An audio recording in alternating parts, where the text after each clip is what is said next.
أعوذ بالله من الشيطان الرجيم بسم الله الرحمن الرحيم وقال الذين كفروا للذين آمنوا لو كان خيرا ما سبقونا إليه وإذ لم يهتدوا به فسيقولون هذا إفك قديم صدق اللہ العظیم۔ کہا کافروں نے ایمان والوں کے لیے کہ اگر دین اسلام بہتر ہوتا، اگر یہ قرآن اور نبی کی تعلیمات بہتر ہوتی، ما سبقونا الیہ، تو یہ لوگ ہم سے اس کی طرف سبقت نہ کرتے۔ مشرکین مکہ کا نظریہ اور تکبرانہ کلام ذکر کیا جا رہا ہے۔ تکبرانہ یہ جملہ ہے کہ اگر دین اسلام کوئی اچھی چیز ہوتی، خیر کی ہوتی، بھلائی کی ہوتی، تو یہ غریب غربا صحابہ عمار بن یاسر، ابو ہریرہ اور صہیب رومی، سلمان فارسی اور یہ بلال حبشی رضوان اللہ علیہم اجمعین، یہ لوگ اس کو قبول نہ کرتے، بلکہ ہم لوگ اس کو پہلے قبول کرتے۔ تو ہمارا قبول نہ کرنا یہ اس بات کی دلیل ہے کہ یہ کوئی اچھی چیز نہیں ہے، یہ کوئی قیمتی یا صحیح مذہب یا کوئی اتھینٹک بات نہیں ہے۔ اگر ہوتی تو سب سے پہلے ہم اسے قبول کرتے۔ یہاں علماء نے بڑا ایک عجیب نکتہ لکھا ہے۔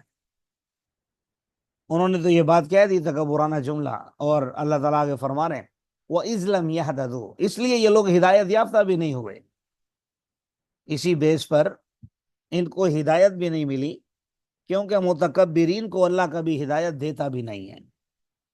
اور پھر جب ہدایت نہیں ملی تو کہیں گے ھذا افک قدیم، یہ تو پرانا جھوٹ ہے جو چلا آ رہا ہے۔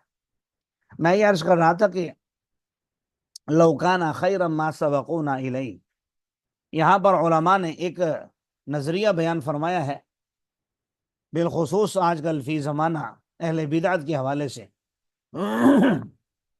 کہ یہ تو مشرکین کا نظریہ تھا یا ان کی بات تھی یا دعویٰ تھا کہ اگر دین اسلام کوئی اچھی چیز ہوتی تو ہم سے یہ لوگ اس کی طرف سبقت پہل نہ کرتے۔ ہمارا ایک مسلمان کا یہ عقیدہ اور نظریہ ہونا چاہیے کہ دین کی جو بھی بات ہوگی تو ہمارا اصول یہ ہوگا، ہم اس کو یہ کہیں گے لو کان خیرا لسبقونا الیہ۔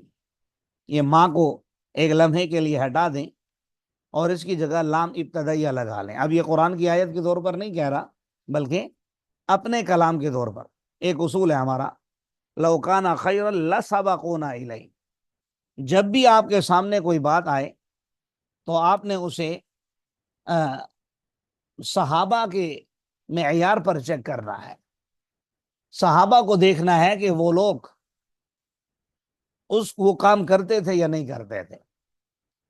کیونکہ اگر یہ اچھا کام ہوتا، یعنی یہ سے مراد جو بھی بدعت والا کام ہے، جو بھی نیا دین کے نام پر شروع ہونے والا کام ہے، تو اگر یہ دین کے لیے اچھا کام ہوتا ما سبقونا الیہ، تو میں نے کہا لا سبقونا الیہ، تو صحابہ کرام اس کی طرف سبقت کرتے۔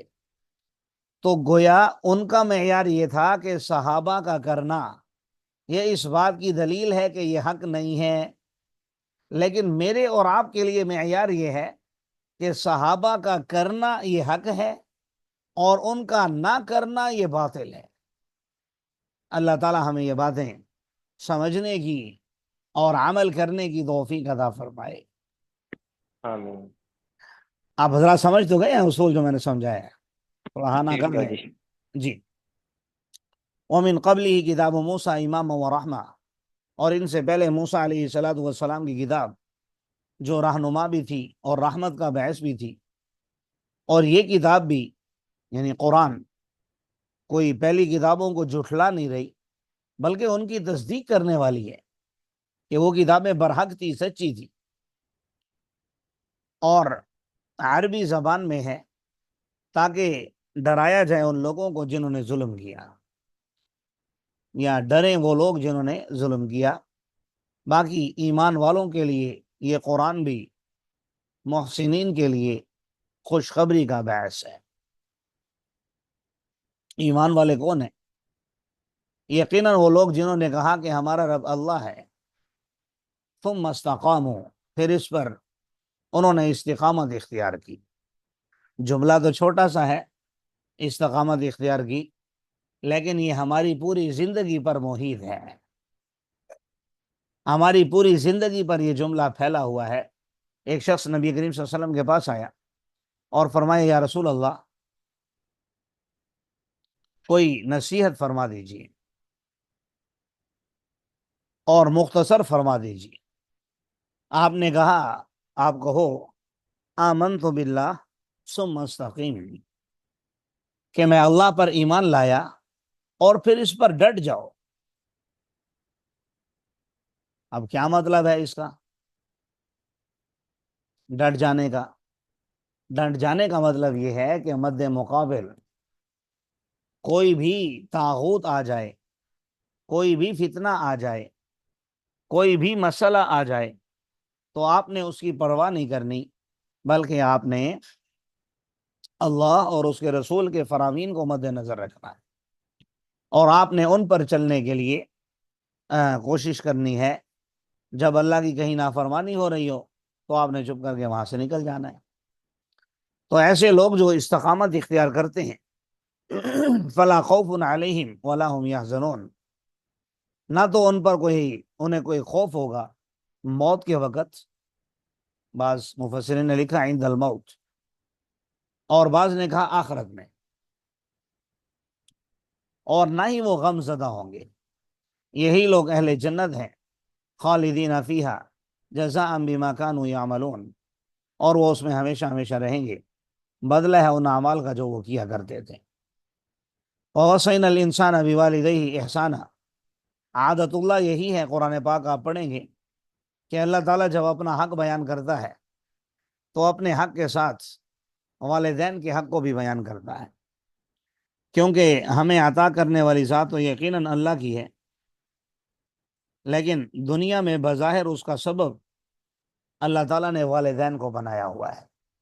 ہمارے دنیا میں آنے کا بھی، ہمارے ترقی کرنے کا بھی، اور ہمارے آگے بڑھنے کا بھی، ہر معاملے میں۔ تو اس لیے اللہ تبارک و تعالیٰ نے والدین کا لازمی ذکر فرمایا ہے جہاں پر اپنے حق کی بات کی ہے، اور ہم نے انسان کو وصیت کی اس کے والدین کے بارے میں حسن سلوک کرنے کی۔ اوپر کہا تھا نا کہ وَبُشْرَى لِلْمُحْسِنِينَ، یہ قرآن محسنین کے لیے، احسان کرنے والوں کے لیے باعث ہدایت بھی ہے، رحمت بھی ہے، خوشخبری بھی ہے۔ تو اب اس احسان کا سب سے پہلا حقدار کون ہے؟ آج دیکھ لیجیے، ہم اپنے دوستوں کو قریب کرتے ہیں، اپنے والد سے دور ہوتے ہیں، باہر جا کر ہمیں بات کرنا اچھا لگتا ہے، لیکن اپنی گھر کی خواتین سے، اور بالخصوص اپنی والدہ کے پاس بیٹھنا، اس کی باتیں سننا، وہ ہمیں مصیبت لگتی ہے۔ حالانکہ والدین کو محبت سے دیکھنا حج اور عمرے کا ثواب ہے، اور یہ جو آج ہمارا طرز عمل ہے، رسول اللہ صلی اللہ علیہ وسلم نے 1400 سال پہلے ارشاد فرمایا تھا، جب حضرت جبرائیل علیہ السلام نے قیامت کے متعلق سوال کیا تو آپ نے فرمایا، بخاری شریف کے الفاظ ہیں کہ قیامت کب ہوگی؟ تو آپ نے فرمایا کہ مَا الْمَسْئُولُ عَنْهَا بِأَعْلَمَ مِنَ السَّائِلِ، بھئی اس بارے میں جتنا تم جانتے ہو اتنا ہی میں جانتا ہوں۔ تو اس نے پھر پوچھا کہ قیامت کی علامات کیا ہیں؟ تو ان علامات میں رسول اللہ صلی اللہ علیہ وسلم نے ایک علامت یہ ذکر فرمائی، ان تلد الامۃ ربتہا، جب باندیاں اپنے آقا کو جنم دیں گی۔ اب باندیاں تو ہے ہی نہیں اس زمانے میں، حدیث کا کیا مطلب ہے؟ تو مختلف مطالب ذکر فرمائے گئے ہیں، لیکن ایک مطلب اس کا یہ ذکر کیا گیا ہے کہ انسان قرب قیامت میں اپنی ماؤں کے ساتھ وہ سلوک کریں گے جو باندی کے ساتھ کیا جاتا ہے، جو ایک نکرانی کے ساتھ کیا جاتا ہے، جو بس ہم یہ سمجھتے ہیں کہ بھئی ماں ہے، مجھے جنم دیا ہے تو اب روٹی بنا کے دینا اس کی ذمہ داری ہے، میرے کپڑے پریس کرنا، دھونا، سارے کام کاج کرنا اس کی ذمہ داری ہے۔ حالانکہ یہ ایسا نہیں ہے ذمہ داری، ذمہ داری بھی علماء نے لکھا ہے زیادہ کو زیادہ، زیادہ سے زیادہ 15 سال تک، یہ ساتھی اپنا مائک بند کر لیں، زیادہ سے زیادہ 15 سال تک ہے، بلوغت تک، اس کے بعد ماں باپ کی کوئی ذمہ داری نہیں ہے۔ لیکن بہرحال والدین کرتے ہیں۔ میں عرض یہ کرنا چاہ رہا تھا ان تلد الامۃ ربتہا سے کہ قیامت کی علامات اگر پوری ہو رہی ہیں تو ہم کہتے ہیں چلے اب کیا کر سکتے ہیں، ہم پوری ہونے دیں۔ تو میرے بھائی بات یہ ہے کہ قیامت نام ہے تغییر عالم کا، اس عالم کے تباہ و برباد ہونے کا، لیکن مجھے اور آپ کو اللہ تبارک و تعالیٰ نے اس دنیا میں اس عالم کو برباد کرنے کے لیے نہیں بھیجا، بلکہ تعمیر عالم کے لیے بھیجا ہے، اس عالم کو آباد کرنے کے لیے۔ اس لیے فرمایا جب تک ایک بھی اللہ اللہ کہنے والا موجود ہے تو اس وقت تک قیامت قائم نہیں ہوگی۔ تو ہمارا کام بہرحال یہ ہے کہ ہم اچھے انداز میں چلیں، اور اس اچھائی کا سب سے پہلا جو حقدار ہے وہ ہمارے والدین ہیں۔ بہرحال جی، حملتہ امہ کرہا ووضعتہ کرہا، کہ اس کی ماں اسے پیٹ میں اٹھاتی ہے 9 مہینے، کرہا تکلیف کی حالت میں، اور اسے جنم دیتی ہے کرہا تکلیف کی حالت، اور اس کا حمل اور اس کا دودھ چھڑانا 30 مہینوں میں ہے، 30 مہینوں میں، حتیٰ کہ جب وہ اپنی جوانی کو پہنچتا ہے اور پہنچ جاتا ہے 40 سال کو۔ یہاں میں تھوڑی سی وضاحت عرض کر دوں کہ اللہ تبارک و تعالیٰ نے ایک تو ماں کی تکلیفوں کا ذکر کیا کہ کس طرح اس نے تمہیں جنم دیا ہے، تو جو جس کے لیے جتنی مشقت اٹھاتا ہے اس کا مقام اور مرتبہ بھی اتنا ہی بلند ہوتا ہے۔ اس لیے الجنت تحت اقدام امہاتها او کما قال، فرمایا کہ جنت ماں کے قدموں کے نیچے ہے۔ اور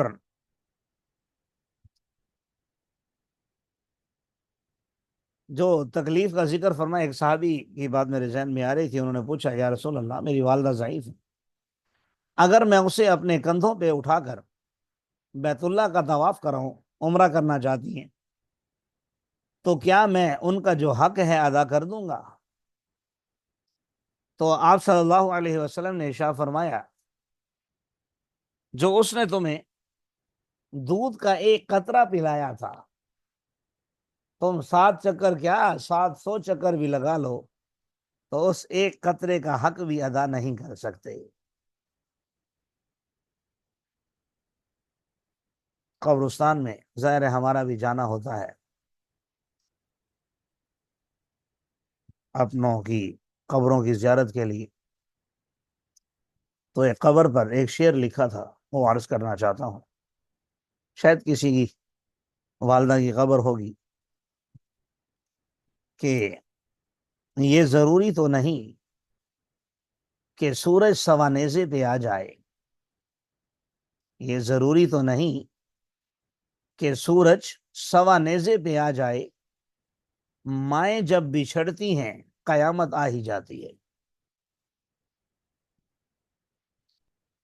پتہ نہیں آپ لوگوں نے شعر کا لطف بھی لیا ہے کہ نہیں لیا۔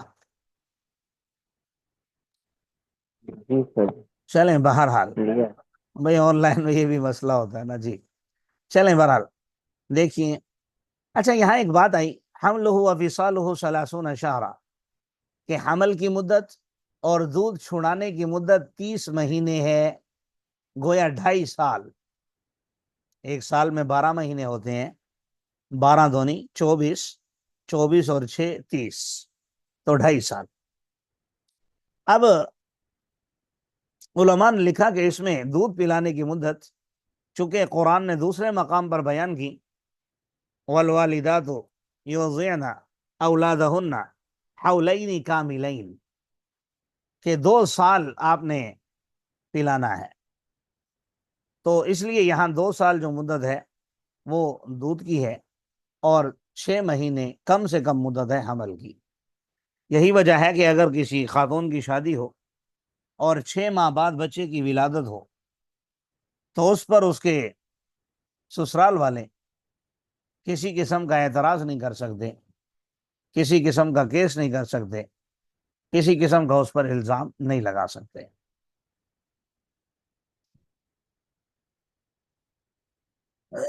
بعض نے دوسری تفسیر بھی کی ہے کہ حمل کی مدت کم از کم 30 شہرا 30 ماہ ہے، اور دودھ چھڑانے کی مدت بھی 30 ماہ، یعنی حمل کے لیے علیحدہ 30 شہرا اور فصال کے لیے الگ 30 شہرا۔ اور پھر ہمارے ذہن میں آئے گا کہ بھئی حمل تو اتنا عرصہ نہیں ہوتا، وہ تو زیادہ سے زیادہ عام طور پر 9-10 ماہ، تو ایسا نہیں ہے۔ تقریباً ام عائشہ رضی اللہ تعالی عنہ کی روایات سے اور ویسے بھی واقعات سے تقریباً 2 سال تک کا حمل ثابت ہے۔ ام عائشہ رضی اللہ تعالیٰ عنہ کی روایت ہے کہ بچہ زیادہ سے زیادہ ماں کے پیٹ میں 2 سال تک رہ سکتا ہے۔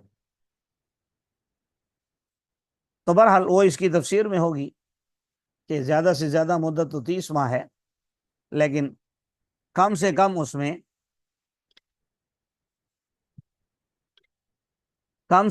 میں جو مدت ہے وہ 2 سال ہے۔ اور یہیں سے امام ابو حنیفہ رحمۃ اللہ علیہ نے یہ نقطہ نظر نکالا کہ بچے کو 2.5 سال تک دودھ پلایا جا سکتا ہے۔ یہ بات میں نے اس لیے عرض کر دی، اکثر ٹی وی چینلوں پر دیکھتے ہیں کہ اللہ تعالیٰ بس ہم سب کو ہدایت دے، لوگ کتابیں کھول کر اور دکھا رہے ہوتے ہیں کہ دیکھو قرآن میں ہے حولین کاملین، اور امام ابو حنیفہ کا نقطہ نظر صراحتاً اس کے خلاف ہے قرآن کی آیت کی۔ یعنی فقہ حنفی کو وہ ڈی گریڈ کرنے کے لیے، یا نعوذ باللہ من ذالک امام ابو حنیفہ رحمۃ اللہ علیہ کو بے وقوف ثابت کرنے کے لیے اس طرح کی باتیں کرتے ہیں، حالانکہ وہ لوگ یقیناً امام ابو حنیفہ رحمۃ اللہ علیہ کی فقاہت کو سمجھے نہیں ہیں۔ تو امام صاحب نے جو 2.5 سال کا قول اختیار کیا ہے وہ کوئی اپنی طرف سے گھر میں بیٹھ کر نہیں گھڑ لیا، انہوں نے یہاں سے نکالا ہے، وَحَمْلُهُ وَفِصَالُهُ 30 شَهْرًا۔ تو اگر آپ کے پاس قرآن کی آیت ہے حولین کاملین، تو ان کے پاس بھی تو 30 شہرا قرآن کی آیت ہے۔ باقی سمجھ کا فہم کا اختلاف ہے تو اس میں انسان کو ادب کے دائرے میں رہنا چاہیے، لیکن ہم بہرحال آداب بھول جاتے ہیں۔ لیکن یہ الگ بات ہے کہ ہمارا جو فقہ حنفی کا فتویٰ ہے، مفتبی قول ہے، جو جس پر عمل ہے، وہ امام محمد اور امام ابی یوسف رحمۃ اللہ علیہ کا قول ہے، یعنی 2 سال کا۔ لیکن وضاحت میں نے اس لیے کی، یعنی اگر کوئی 2.5 سال کا اختیار کرتا ہے جیسے امام اعظم ابو حنیفہ نے اختیار کیا ہے، تو یہ ان کی صفاحت کی کوئی دلیل نہیں ہے، بلکہ یہ ان کی فقاہت کی دلیل ہے۔ بہرحال بات لمبی ہو گئی، میں رکوع پورا کرنا چاہ رہا تھا۔ حتی اذا بلغ اشدہ، حتیٰ کہ وہ بندہ جب اپنی جوانی کو پہنچتا ہے اور 40 سال کی عمر کو پہنچتا ہے تو یہ دعا مانگتا ہے، ربی اوزعنی ان اشکر نعمتک التی انعمت علی وعلی والدی، اے میرے رب جو آپ نے مجھے توفیق دیجیے اس بات کی کہ میں آپ کی نعمتوں کا شکر ادا کروں جو آپ نے مجھ پر کی ہیں اور میرے والدین پر کی ہیں، اور یہ کہ میں اچھے کام کروں، ایسے اچھے کام ترضا ہو، جس سے آپ راضی ہو جائیں۔ اور میری اولاد میں نیک پیدا کیجیے، یقیناً میں آپ کے سامنے توبہ کرتا ہوں اور میں مسلمانوں میں سے ہوں۔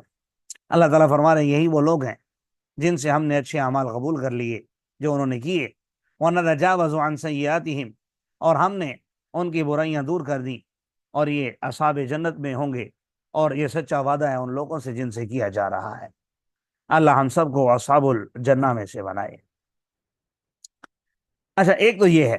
دوسرا وہ شخص ہے جو اپنے والدین سے کہتا ہے اف ہو تمہارے لیے، کیا تم مجھے وعدہ کرتے ہو، ڈراتے ہو اس بات سے کہ میں نکالا جاؤں گا، حالانکہ مجھ سے پہلے کئی جماعتیں گزر چکی، اور وہ اسے اللہ کا نام لے کر فریاد کرتے ہیں وَإِلَكَ آمین، تیرا ناس ہو، ایمان لے کر آ، یقیناً اللہ کا وعدہ حق اور سچ ہے۔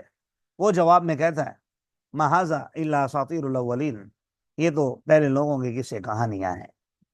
اللہ تعالیٰ فرما رہے ہیں یہی وہ لوگ ہیں جن پر ہم نے جن پر قول ثابت ہو چکا امتوں میں جو ان سے پہلے گزر چکی، جنات اور انسانوں میں سے، یقیناً یہ خسارہ اٹھانے والے ہیں۔ ہر ایک کے لیے درجات ہیں ان کے اعمال کے مطابق، تاکہ ان کے اعمال کا ان کو برا برا بدلہ دیا جائے۔ وَهُمْ لَا يُظْلَمُونَ، اور وہ ظلم بھی نہیں کیے جائیں گے۔ جس دن وہ آگ پر پیش کیے جائیں گے کافر لوگ، تو اعلان ہوگا اذهبتم طیباتکم، تم نے اپنی پاکیزہ چیزیں دنیاوی زندگی میں خرچ کر لی، واستمتعتم بها، تم نے اس سے مزے اڑا لیے، آج تمہیں بدلہ دیا جائے گا رسوا کن عذاب کا، اس وجہ سے کہ تم زمین میں ناحق تکبر کرتے تھے، وَبِمَا كُنتُمْ تَفْسُقُونَ، اور اس وجہ سے کہ تم فسق و فجور میں مبتلا رہتے تھے۔